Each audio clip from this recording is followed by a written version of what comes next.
आज की कहानी है गुरुग्राम शहर की। इस जगह में मोहनलाल नाम का एक 65 उम्र का बूढ़ा रहा करता है। उनके बेटे गोविंदलाल अपने पत्नी और बच्चों के साथ दिल्ली में रहा करते हैं। उनके दो बेटियां रेशमा और रीमा हमेशा खेलकूद या अन्य किसी काम में लगे रहते थे। एक बार बारिश का मौसम में दिल्ली में तेज बारिश हो रही होती है और बाढ़ भी आती है। गोविंदलाल सोचता है कि उन्हें अपने परिवार के साथ अपने पिताजी के घर जाया जाए, क्योंकि उस समय दिल्ली में रहना भी मुश्किल हो रहा था और गोविंदलाल को काफ़ी समय भी हो गए थे अपने बूढ़े बाबा को देखे हुए।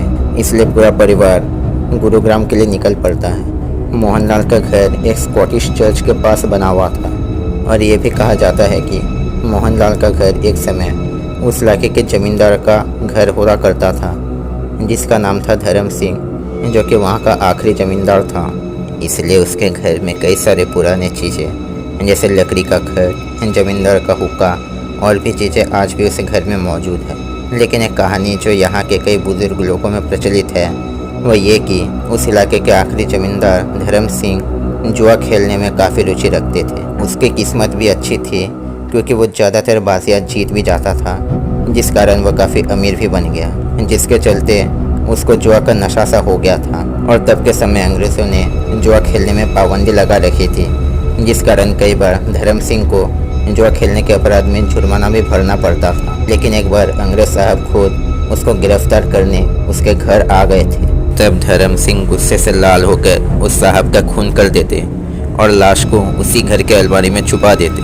बाद में उस लाश को 2 अलमारी से हटा दिया जाता है, लेकिन कहा जाता है कि उस साहब का आत्मा अभी उस अलमारी में कैद है। गोविंदलाल पूरे परिवार के साथ जब अपने पापा के घर आता है तब तो यहाँ का मौसम सुहाना था, ना बारिश होती और ना ही तेज धूप दिखाता, और मोहनलाल के 2 बेटियाँ भी घंटों घंटों खेलते रहते। ऐसे चलते चलते 3 दिन बाद गोविंदलाल को तेज बुखार आने लगता है और हॉस्पिटल में भर्ती कराया जाता है और साथ ही उसके पत्नी भी जाती है उसके साथ देने हॉस्पिटल में। अब घर में मोहनलाल और उसके 2 बेटियाँ रहती हैं।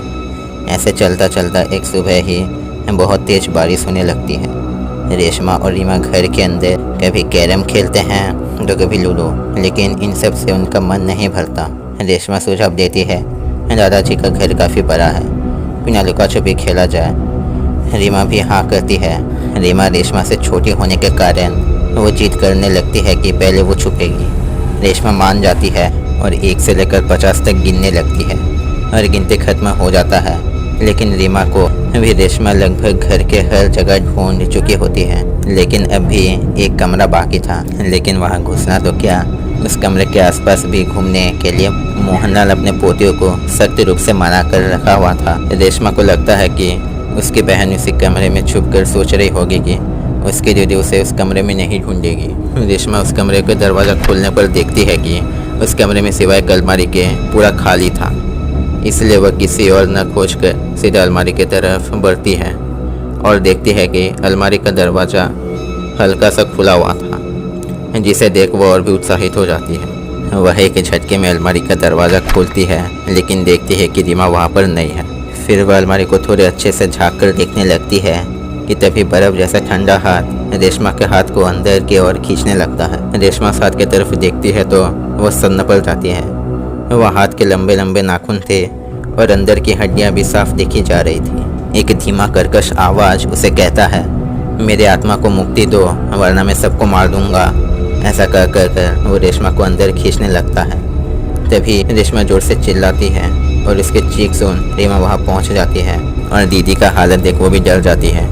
लेकिन रीमा खुद को संभाल कर अपने दीदी को बाहर की ओर खींचने लगती है और कई समय तक ऐसे खींचत आने के बाद रेशमा उस ठंडे हाथ से छुटकारा पाती है। बाद में सबको इस होने के बारे में पता चलने पर सब उस अलमारी को एक कॉफिन में बंद कर उसे स्थानीय चर्च के पास के कब्रिस्तान में दफना देते हैं।